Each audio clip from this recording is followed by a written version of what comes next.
मुंबई के वानखेड़े स्टेडियम में 2002 में एक दुर्भाग्यपूर्ण दिन पर छठे वनडे में भारत और इंग्लैंड के बीच सीरीज का आखिरी महाकाव्य संघर्ष हुआ। जैसे ही टीमें वर्चस्व के लिए संघर्ष कर रही थीं, संपूर्ण हिंदुस्तान के प्रशंसक अपनी सीटों के किनारे खड़े थे। इंग्लैंड द्वारा रखे गए 255 रन के कठिन लक्ष्य का पीछा करते हुए भारत को एक कठिन चुनौती का सामना करना पड़ा।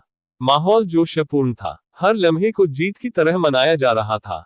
जैसे जैसे विकेट गिरते गए, तनाव बढ़ता गया। मैच अधर में लटकने के साथ रोमांचक समापन के लिए मंच तैयार था। भीड़ की दहाड़ पूरे स्टेडियम में गूंज उठी, जो अपने नायकों को आगे बढ़ने के लिए प्रेरित कर रही थी। फेंकी गई प्रत्येक गेंद एक युद्ध थी, प्रत्येक रन गौरव के करीब एक कदम था। जैसे जैसे अंतिम ओवर नजदीक आया, ड्रामा अपने चरम पर पहुंच गया। अब आखिरी 6 बॉल में भारत को जीत के लिए 11 रन चाहिए थे, लेकिन दबाव बहुत ज्यादा था। क्या भारतीय टीम उम्मीदों के बोझ तले दब जाएंगे या मौके पर खड़े हो जाएंगे? एक आश्चर्यजनक मोड़ में आखिरी ओवर कौशल और साहस का नजारा बन गया, और ऐसे नाजुक मोड़ पर नासिर हुसैन ने एंड्रू फ्लिंटॉप को अपने देश की साख बचाने का जिम्मा सौंपा।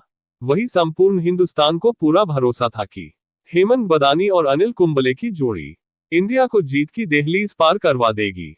एंड्रू फ्लिंटॉप ने पहली 3 गेंद में सिर्फ 5 रन लुटाए, लेकिन चौथी गेंद पर अनिल कुंबले को रन आउट करा। फ्लिंटॉप ने भारतीय प्रशंसकों को डर का एहसास करा दिया। जब मैच अपने चरम पर था, तो वह हुआ जिसकी कल्पना नहीं की जा सकती थी। खिलाड़ियों और प्रशंसकों ने समान रूप से अपनी सांसें रोक ली, और 5वीं बॉल में फ्लिंटॉप ने आखिरी विकेट के रूप में जवागल श्रीनाथ को क्लीन बोल्ड कर दिया।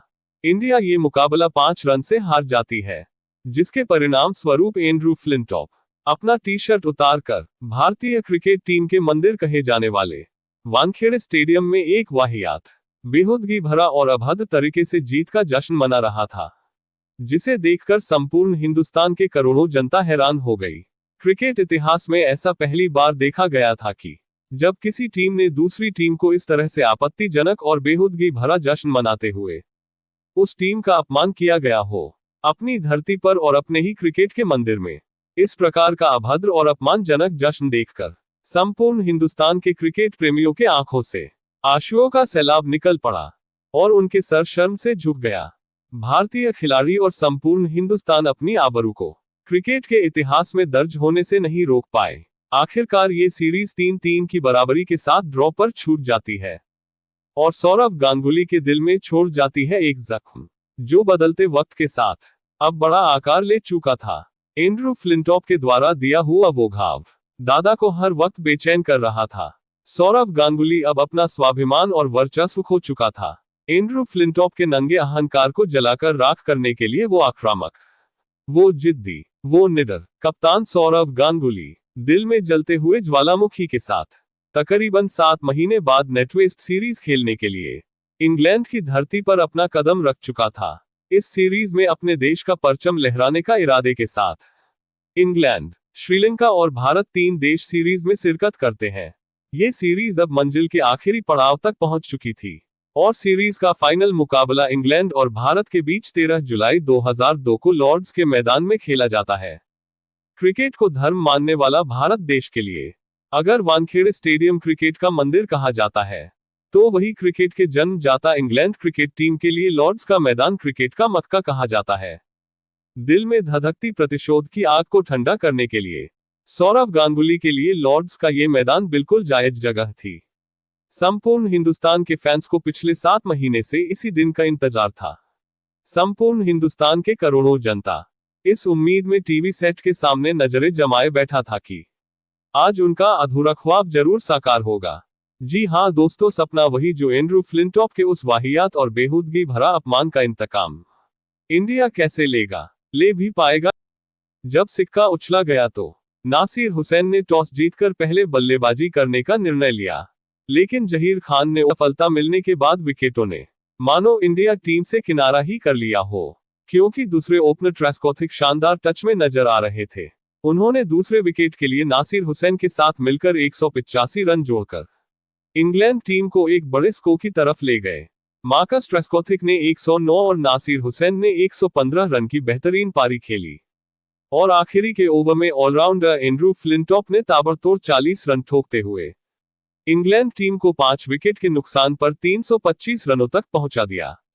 वो दौर ऐसा था जब वनडे में 300 से ज्यादा रन के टारगेट का पीछा करना लगभग असंभव सा माना जाता था।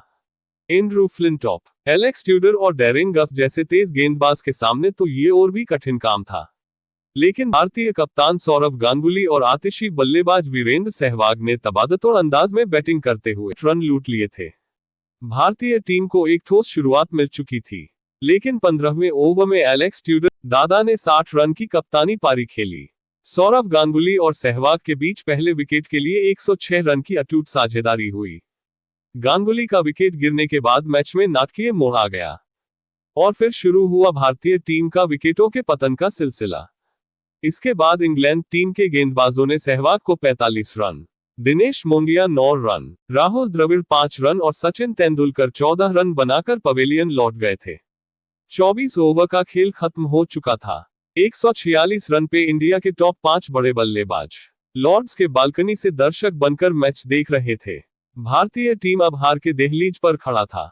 संपूर्ण हिंदुस्तान को जीतने की उम्मीद टीम इंडिया से छोड़ चुके थे और संपूर्ण हिंदुस्तान के घर में एक एक करके टीवी सेट बंद हो रहे थे। और उनके बंद होते हुए टीवी सेट में एक टीवी सेट ऐसा भी था जिसे उस दिन खुला होना चाहिए था। भारतीय टीम को हार की दहलीज पर खड़ा देखकर उस घर के सभी लोग टीवी सेट बंद करके मायूस चेहरा लेकर पास के थिएटर में शाहरुख खान की फिल्म देवदास देखने चले जाते हैं। बहरहाल इंडिया को कोई चमत्कार ही इस मैच को जीता सकता था। फिर संकट मोचक बनकर इंडिया के युवा युवराज सिंह और मोहम्मद कैफ ने पहले तो कछुए की चाल से सिंगल डबल लेकर स्कोर को आगे बढ़ाया और पिच कैसी हरकत कर रही है इसे समझा। फिर अंग्रेजों के कुटाई का पाठशाला प्रारंभ कर दिया।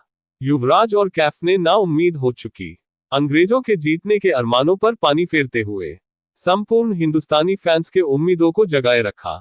युवराज और कैफ ने छठे विकेट के लिए 121 रन की साझेदारी करा। इंडिया को इस मैच में वापस लौटाया, लेकिन 267 रन के स्कोर पर कॉलिंगवुड ने युवराज सिंह को एलेक्स ट्यूडर से कैच आउट करा, इस साझेदारी का अंत किया और इंडिया को फिनिशर लाइन पार करवाने की जिम्मेवारी अब मोहम्मद कैफ के हाथों में होती है। युवराज के आउट होने के बाद कैफ ने हरभजन के साथ मिलकर 7वें विकेट के लिए 47 रन की मैच जिताओ साझेदारी करा। मैच को इन टीम के खेमे में खलबली मचा दी। अब भारत को 13 गेंदों में 12 रन की जरूरत थी और इसकी जिम्मेदारी अब मोहम्मद कैफ और जहीर खान के कंधों पर थी। ये मैच अब ऐसे नाजुक मोड़, लेकिन दुर्भाग्यपूर्ण से जहीर खान स्ट्राइक पर होते हैं। 50वें ओवर की पहली 2 बॉल को जहीर खान एंड्रू फ्लिंटॉप के उस वाहियात और बेहूदगी भरा अपमान का बदला सौरव गांगुली ने उसी अंदाज में ले लिया था। इस मैच ताकि क्रिकेट जगत से जुड़ी हर ताजा खबर आप सभी तक सबसे पहले पहुंच सके।